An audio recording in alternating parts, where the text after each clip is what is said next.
All India Muslim personal law board की जानिब से जो प्रोटेस्ट कॉल दिया गया था बत्ती गुल का, वो बहुत कामयाब रहा।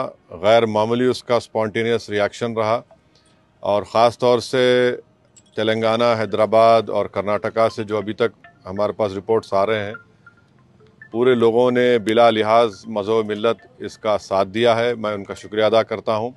और इस प्रोटेस्ट करने का एक ही मकसद है कि हम नरेंद्र मोदी गवर्नमेंट को ये पैगाम देना चाहते हैं, ये मैसेज देना चाहते हैं कि आपने जो वक्फ अमेंडमेंट एक्ट 2025 बनाया है वो वक्फ बोर्ड के मफाद में नहीं है। वो वक्फ बोर्ड को बर्बाद करता है, वक्फ की प्रॉपर्टीज़ को ख़त्म करता है और ना उससे कोई रेवेन्यू में इजाफा होने वाला है।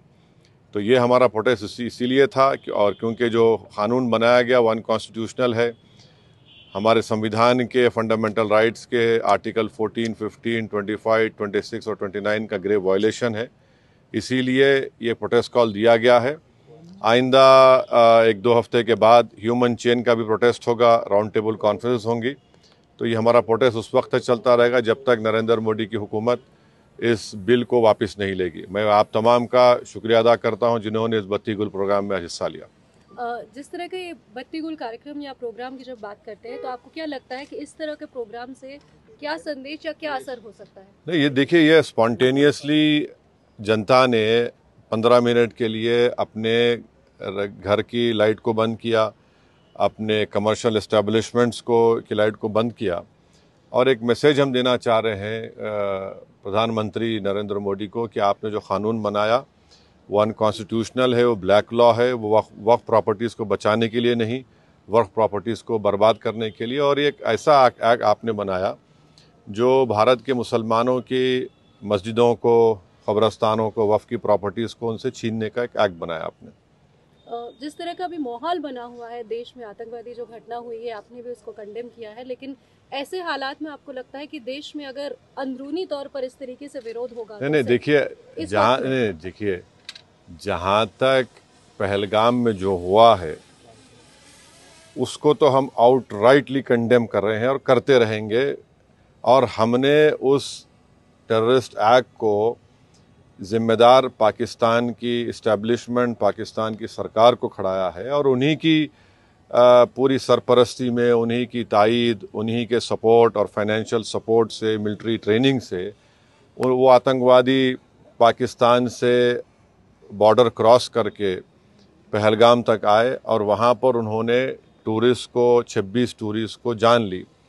और सबसे अफसोसनाक और सबसे तकलीफ़देह बात यह है कि उन्होंने उनकी फैमिलीज़ के सामने ख़वातीन को, महिलाओं को, बच्चों को अलग किया और मर्द लोगों को एक जगह खड़ा करके उनका रिलीजन पूछकर, जो हिंदू थे, उनको गोली मारी। तो वो तो कंडेमनेबल है, उस पर कोई डिस्कशन होने की ज़रूरत भी नहीं है।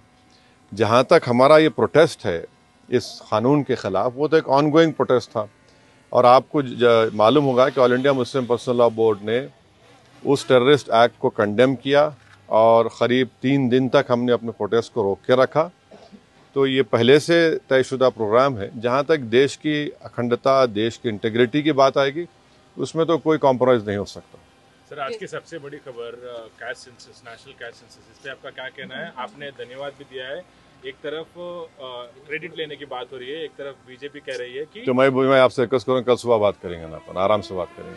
ठीक है सर, आपका रोड मैप क्या रहेगा आगे के लिए? अब जो all India Muslim personal law board का प्रोग्राम है कि नेक्स्ट मंथ मई में ऐसे ही एक टाइम पर दिन में एक ह्यूमन चेन बनाई जाएगी इस वक्फ अमेंडमेंट एक्ट के ख़िलाफ़ और फिर राउंड टेबल कॉन्फ्रेंसेस भी होंगी। तो बकरीद से पहले 6 जून तक ये प्रोटेस्ट प्रोग्राम चलेगा। बाद का program all India Muslim personal law board तय करेगी। कांग्रेस अपनी तरफ से जो है आंदोलन कर रही है, प्रोटेस्ट कर रही है, तो क्या एमआईएम की तरफ से क्या आंदोलन कर रही है? जैसे वो इंदिरा पार्क में भी एक प्रोटेस्ट करना चाह रहे थे और किस बारे में? इसी को लेकर। तो अब हर एक कर सकता क्या है। एमआईएम भी ऐसा कुछ प्लान कर रही है? नहीं, देखिए, हमारा जो प्रोटेस्ट प्रोग्राम है हम all India Muslim personal law board के ही उनके इंस्ट्रक्शंस पर, उनके साथ हम प्रोग्राम कर रहे हैं। जेएसी जॉइंट एक्शन कमेटी और हर कोई प्रोटेस्ट कर सकता है, इसमें क्या, उसमें कोई दो राय नहीं। मगर हमारी पार्टी ने फैसला किया कि हम under the umbrella of all India Muslim personal law board ये प्रोटेस्ट प्रोग्राम करेंगे।